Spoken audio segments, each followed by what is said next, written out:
आता आपण पाहणार आहोत प्रेमाचा उत्साह या कथेचा 42 आणि 43वा भाग. तर गुरुस्पर्श या आपल्या चॅनलवर नवीन असाल तर आपल्या चॅनलला नक्की सबस्क्राईब करा. कारण तुम्ही सबस्क्राईब केल्यामुळे मला व्हिडिओ बनवायला अजून प्रोत्साहन मिळेल. त्यासाठी आपल्या चॅनलला नक्की सबस्क्राईब करा. चला तर मग आजच्या व्हिडिओला आपण सुरुवात करूया. भाग 42वा. धैर्यशीलने केलेला अपमान तिच्या जिव्हारी लागला होता. ती एका बाजूला उभी होती. आतून मात्र धुसफुसत होती. रागाने चेहरा लालबुंद झाला होता. राग कितीही कंट्रोल करायचा प्रयत्न केला तरीही तिला ते जमत नव्हतं. धैर्यशील, हे तू चांगलं केलं नाहीस. त्या मुलीसमोर तू माझा अपमान केलास. तिच्यावर प्रेम करायला लागलास. इतक्या लवकर तू मला विसरलास. शक्यच नाही. तू मुद्दामून बोलणार असणार. मला माहितीये ना, मला त्रास देण्यासाठी तू असं बोलत होता. त्या शिवांगीमुळे होत आहे हे सगळं. ती मध्ये आली म्हणूनच असं होत आहे. शिवांगी, तुला तर मी आता सोडणार नाही. रागाच्या भरात बहुतेक ती धैर्यशीलने दिलेली धमकी विसरली तरी होती, किंवा तिने त्याच्या धमकीला हलक्यात घेतलं होतं. तिने मोबाईल पर्समधून काढला आणि लगेच सोनलला कॉल लावला. हॅलो सोनल, तू मला सांगितलं नाहीस की हे लोक शॉपिंगला येणार आहेत? कॉल रिसीव्ह करायचा अनायाने विचारलं. कोण शॉपिंगला जाणार होतं? सोनलने तिला प्रश्न केला. तुला माहीत नव्हतं का धैर्यशील, ती शिवांगी शॉपिंगला येणार होते ते? अनाया थोडं चिडूनच बोलली. नाही अगं, मला काहीच माहिती नाही. मी तर सासरी आहे. मला काही कोणी बोललं नाही की शॉपिंगला जाणार आहे म्हणून, सोनलने म्हटले. ओ हो अनाया, तुला कसं कळलं गं ते शॉपिंगला आले आहेत? सोनलने विचारलं. अगं, मी पण शॉपिंगला मॉलमध्ये आली होती तर त्या दोघांना पाहिलं. अनाया. अच्छा, सोनल म्हणाली. बरं चालेल, मी ठेवते call. Anaya. Okay bye, Sonal म्हणाली आणि समोरून कॉल कट झाला. अहो, तिने नाजूक आवाजात त्याला हाक दिली. तसे त्याने पटकन तिच्याकडे पाहिले. तिच्या अहो बोलण्याने त्याच्या हृदयावर गिटारची धून वाजली होती. त्याने चेहरा वळून तिच्याकडे बघितलं. त्याची ती नशिली नजर पाहून तिच्या चेहऱ्यावर गुलाबी छटा दिसू लागल्या. काय झालं बोल? तिच्या चेहऱ्याकडे पाहत त्याने विचारलं. तुम्ही जास्त चिडू नका, शिवांगी म्हणाली. नाही चिडणार. चल, आता माझ्यासाठी शर्ट घ्यायचे आहे ना? मेन सेक्शनकडे जात तो म्हणाला. हो चला, शिवांगी म्हणाली. धैर्यशीलची शॉपिंग काही मिनिटातच झाली होती. त्याची 5 मिनिटात झालेली शॉपिंग पाहून शिवांगी धैर्यशीलकडे पाहतच म्हणाली. इतक्या फास्ट शर्ट घेतले पण तुम्ही? खूपच फास्ट. हो, मग वेळ कशाला घालवायचा? पहिल्या नजरेत आवडलं की घेऊन टाकायचं. आणि सगळ्याच गोष्टीमध्ये मी फास्ट आहे. शेवटचं वाक्य तिला पाहत तो म्हणाला. शिवांगी म्हणाली. साडी शॉपिंग झाल्यावर ते दोघेही आत डायरेक्ट कॅफे शॉपकडे जायला निघाले. शॉपिंग झाली होती त्या दोघांची. धैर्यशीलने शिवाला कॉल करून सांगितलं होतं. शिव, त्याने इतक्या प्रेमाने आवाज दिला तशी ती त्याच्याकडे पाहत म्हणाली. काय? तू माझा हात पकडलं तरी चालेल. आपण लाईफ पार्टनर आहोत. बघ जरा आजूबाजूचे कपल कसे हातात हात पकडून चालत आहेत. धैर्यशील म्हणाला. तसे तिने एक नजर आजूबाजूला टाकली. पकड चल. त्याने त्याचा हात पुढे केला तसे तिनेही त्याचा हात पकडला. शॉपिंग बॅग्स गार्डकडे दिल्या होत्या. दोघेही बोलत बोलत कॅफेजवळ पोहोचले होते. शिवा दिसताच ते दोघेही त्या टेबलावर जाऊन बसले. धैर्यशील एक एक क्षण एन्जॉय करत होता. झाली का मग शॉपिंग? शिवा त्या दोघांना पाहत म्हणाला. हो, भरपूर. आणि तुमची? हे दोघे नमुने कुठे आहेत? तू कॉल केला होता त्या दोघांना? त्याने विचारलं. तसे शिवाने पटकन उत्तर दिलं. तुझा कॉल आल्यावर लगेच त्यांना कॉल केला. 5 मिनिटात येतो बोलले आणि 10 मिनिटे झाले तरीही ते येतच आहेत. शिवा हसत म्हणाला. झाले त्यांचे 5 मिनिट. अजून काही 10 मिनिटे दोघेही येणार नाहीत? धैर्यशीलनेही नाहीमध्ये मान डोलवत म्हणाला. ते येईपर्यंत आपण कॉफी ऑर्डर करू. ते आले की काहीतरी फूड ऑर्डर करता येईल. इकडून तिकडे फिरून वैताग आला राव. कशा या मुली शॉपिंगसाठी उत्सुक असतात. शिवा धैर्यशीलकडे पाहत म्हणाला. पण त्याला एक क्षणासाठी असं वाटतं की कुणीतरी त्याला रोखून पाहत होतं. त्याने एक नजर इकडे तिकडे पाहिलं आणि एकाच ठिकाणी थांबली. तिला पाहून त्याच्या मनात एकच विचार आला. हिला कुठेतरी पाहिल्यासारखं वाटत आहे, पण कुठे? ही का अशी मला मारक्या म्हशीसारखी पाहत आहे? शिवा तोंडातल्या तोंडात पुटपुटला. अरे रावी! धैर्यशीलचं लक्ष तिथे गेलं जिथे शिवा पाहत होता. आणि धैर्यशील म्हणाला. ते ऐकून शिवाचा चेहरा एकदम बदलला. धैर्यू! रावी जवळपास थोडं मोठ्याने ओरडली. तिच्या आवाजाने कॅफेमधले लोक तिला पाहत होते. अगं हळू, सगळे पाहत आहेत आपल्याला. तिच्याकडे पाहत धैर्यशील म्हणाला. बघितले तर बघितले, आय डोंट केअर. तुला तर माहितीये माझा स्वभाव एकदम फ्री आहे. रावी हसून म्हणाली आणि धैर्यशीलला मिठी मारली. त्यानेही तिला मिठीत घेतलं. खूप दिवसांनी मॅडम भेटला आहात आपण. कुठे लग्नात दिसलात तेवढ्याच. मला तर वाटलं की अपॉइंटमेंट घ्यावी लागते की काय. धैर्यशील हसत म्हणाला. नाही रे बाबा. बरं बोल आता. भेट करून दे बाबा मला तुझ्या बायकोशी. मिठीतून बाजूला होत रावी हसतच म्हणाली. हो देतो. शिवांगी ही रावी माझी मैत्रीण आणि सोनलची नणंद, म्हणजे वरदची सख्खी बहीण. रावी तुला तर माहीतच आहे ही कोण आहे, धैर्यशीलने म्हटले. रावी तुला माहीतच आहे ना, ही माझी बायको शिवांगी सरनोबत. शिवांगी सरनोबत, धैर्यशील म्हणाला. तशी रावी लगेच म्हणाली, माहिती आहे मला. हाय शिवांगी, मी रावी. रावीने तिचा हात शिवांगी पुढे करत म्हणाली. तशी शिवांगीनेही तिच्या हातात हात देत स्वतःच म्हणाली. हॅलो, मी शिवांगी. आजपासून आपण फ्रेंड्स. रावीने हसतच तिच्यापुढे मैत्रीचा हात ठेवला. तसे शिवांगी वेळ न दवडता तिच्या मैत्रीचा प्रस्ताव स्वीकार केला. चला तर आपण कॉफी. माझ्याकडून आमच्या नवीन मैत्रीची सुरुवात झाली त्याची, रावी म्हणाली. वेटरला आवाज दिला. रावी मी बिल देईल, तुम्ही फक्त ऑर्डर करा, धैर्यशीलने म्हटले. तशी रावी पटकन त्याला म्हणाली. माहितीये तू खूप रिच आहेस, तरीही आज मी बिल पे करणार. नंतर कधीतरी तू आम्हाला ट्रीट दे, आज राहू दे. तिच्या बोलण्यावर त्याने नाहीमध्ये मान डोलावली.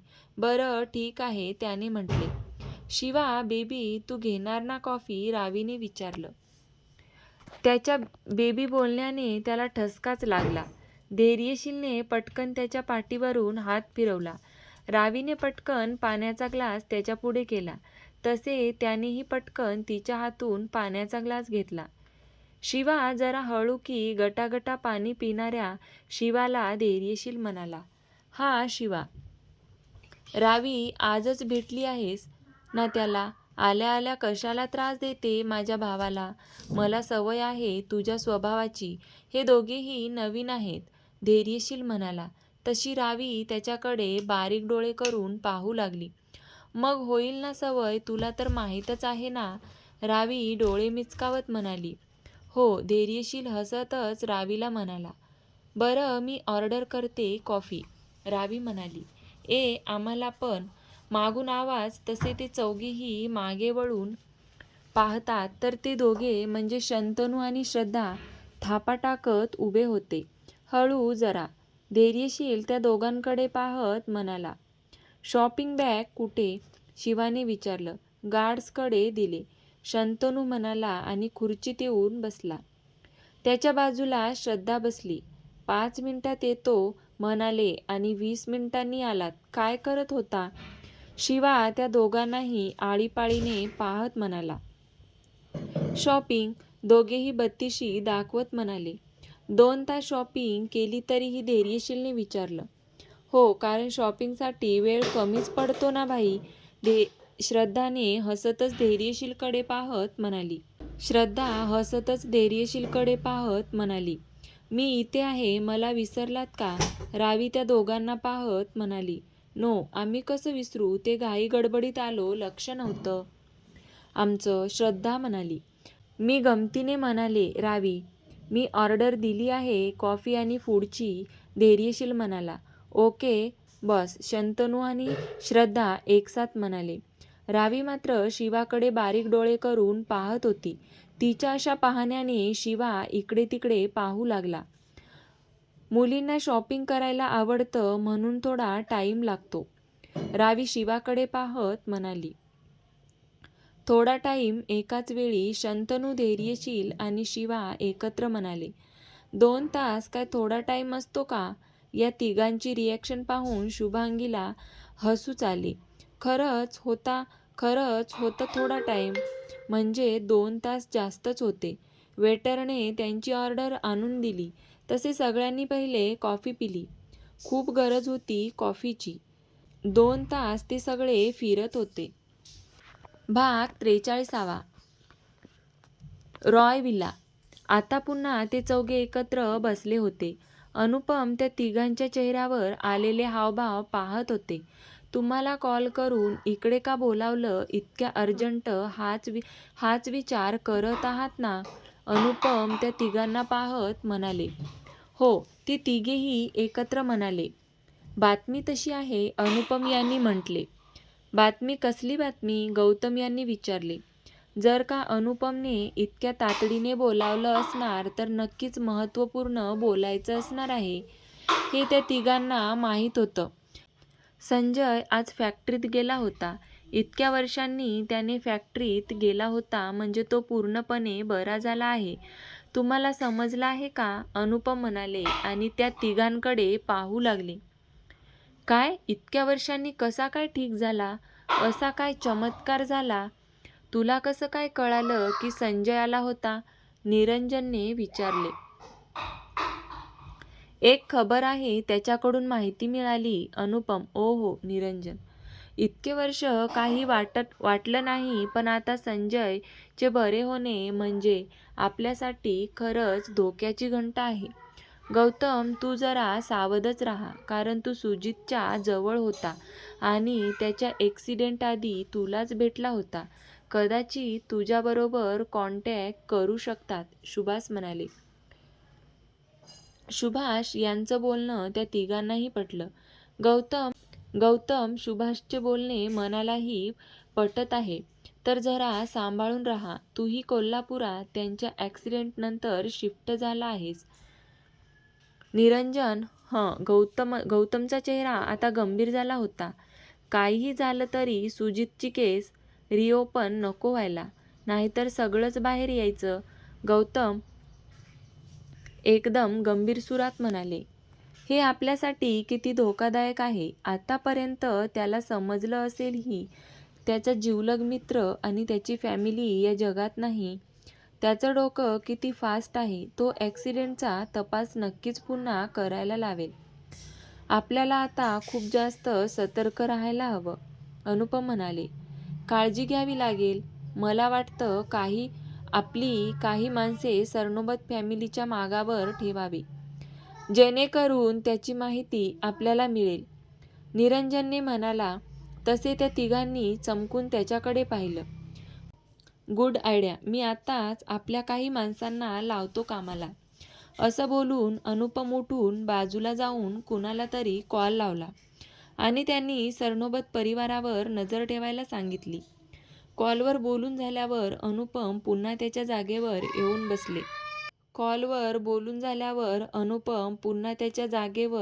बसले. झालं काम? गौतमने विचारलं. हो झालं, अनुपम म्हणाले. आता कुठे रिलॅक्स वाटत आहे, सुभाष म्हणाला. हो, पण आपल्याला खूप जास्त सावध राहावं लागेल. जुना खेळाडू परत आला आहे. संजय सरनोबत हे नाव त्या काळी किती गाजत होतं, त्या नावाची दहशत अजूनही कोल्हापुरात आहे. सो जे काही पावलं उचलाल ते काळजीपूर्वक, अनुपम म्हणाले. सध्या तरी टेन्शन विसरून जाऊ, एक पेग घेऊ.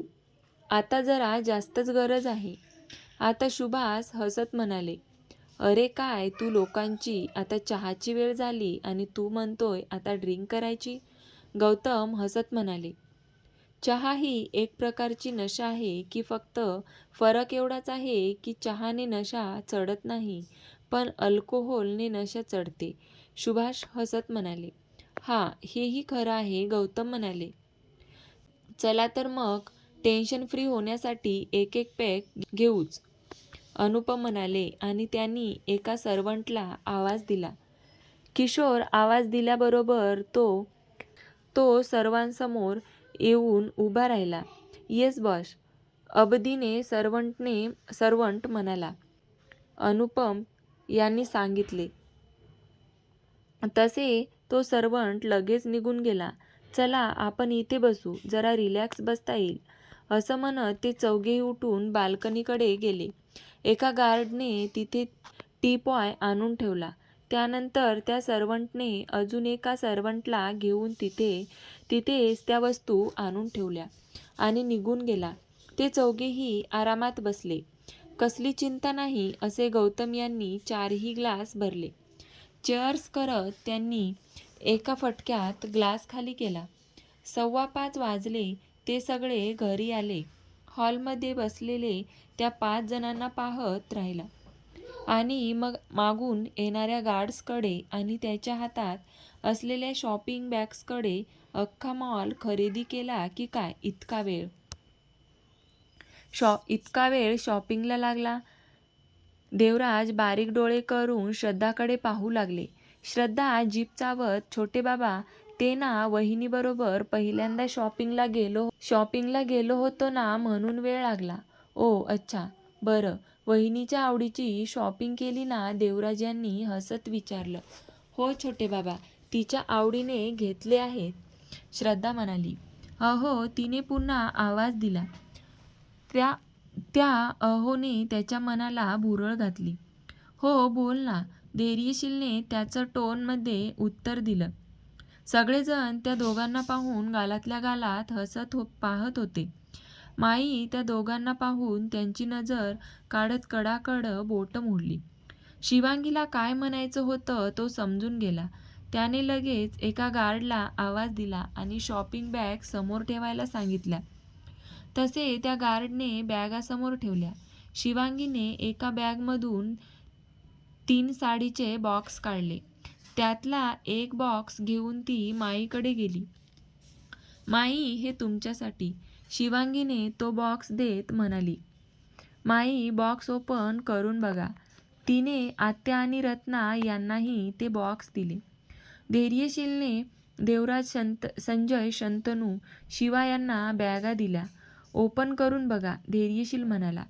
शिवांगीने एक बॅग श्रद्धालाही दिली. वहिनी, अगं मला कशाला, मी आले होते की शॉपिंगला, श्रद्धा म्हणाली.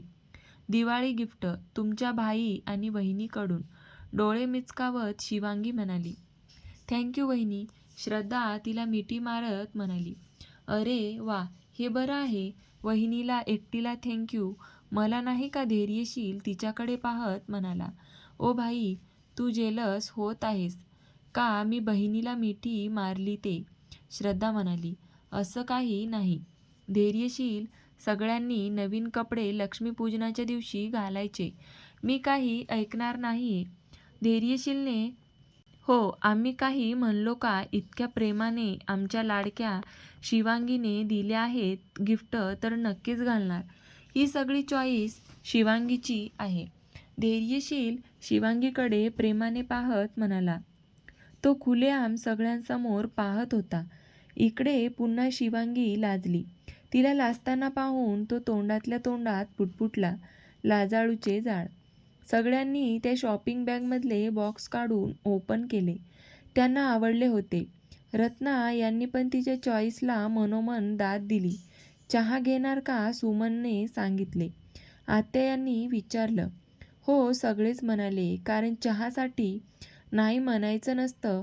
तसे आत्या किचनमध्ये गेल्या आणि सुमन यांना चहा ठेवायला सांगून पुन्हा बाहेर येऊन बसल्या. धैर्यशील एका पायावर एक पाय ठेवून ऐटीत बसला होता. मोबाईल पाहत त्याने रॉकी आणि जॅकला आवाज दिला. तसे ते दोघीही त्याच्यासमोर हजर झाले. आता बोला, सकाळी कोण कोण हसत होतं? तुम्ही दोघांनी पाहिलं ना रोखून? तो त्या दोघांना पाहत म्हणाला. तसे तिथे असणारे गार्ड्स एकदम धैर्यशीलकडे पाहू लागले. रॉकीने बरोबर सकाळी जे हसत होते त्यांना पुढे बोलावलं. तसे ते गार्डही घाबरत घाबरत पुढे आले. 1 तासात हा वाडा पूर्ण लाइटिंगने सजवला गेला पाहिजे. दिवाळी आहे ना, तुम्ही दोघं नीट लक्ष ठेवा, नाहीतर धैर्यशील त्या दोघांना पाहत बोलता बोलता थांबला. त्या दोघांनाही कळून गेलं नंतर आपलं काही खरं नाही. लागा रे कामाला, जॅकने ऑर्डर दिली. तसे ते बाकीचे गार्ड जॅककडे बारीक डोळे करून पाहू लागले. जॅक त्यांच्याकडे पाहून हसत होता. तसे ते गार्ड जॅकचं डिवचलेलं हसू पाहून दात ओठ खात खुन्नसने पाहत होते. तू एकटा नंतर भेट, मग बघतो आम्ही तुझ्याकडे. वेळ नका घालू, जॅक म्हणाला. हो बॉस, एक शब्दावर जोर देत त्यातला एक गार्ड चेहऱ्यावर हसू ठेवून मनातून जॅकला भरपूर शिव्या देत होता. रॉकी, जॅक, झालं तुमच्या मनासारखं. त्यांनाही शिक्षा दिली. कुणालाही सोडत नसतो, धैर्यशील जॅक आणि रॉकीकडे पाहत म्हणाला. बॉसचं बोलणं ऐकून ते गार्ड चकित झाले. म्हणजे या दोघांनीही आग लावली तर थांबा रे थांबा. तुम्ही दोघं भेटा एकदा. रोहन, जो गार्ड्स मुख्य होता, तो जॅक आणि रॉकीकडे खाऊ की गिळू या नजरेने पाहत मनातल्या मनात म्हणाला. ते दोघे निर्लज्जपणे त्याच्याकडे पाहून हसत होते. आम्ही शिक्षा भोगली तर तुम्ही पण भोगा. आम्हीच का एकटे, तुम्ही पण भोगा. रॉकी आणि जॅक त्या 4-5 गार्ड्सकडे पाहत पुटपुटले. तर कसा वाटला तुम्हाला आजच्या कथेचा हा भाग? आवडला असेल तर व्हिडिओला लाईक, शेअर आणि सबस्क्राईब करायला विसरू नका. तुम्ही चॅनलला सबस्क्राईब केल्यामुळे मला अजून नवनवीन व्हिडिओ बनवायला प्रोत्साहन मिळेल. त्यासाठी व्हिडिओला नक्कीच सबस्क्राईब करा. चला तर मग पुढचा भाग आपण उद्याच्या भागामध्ये पाहणार आहोत.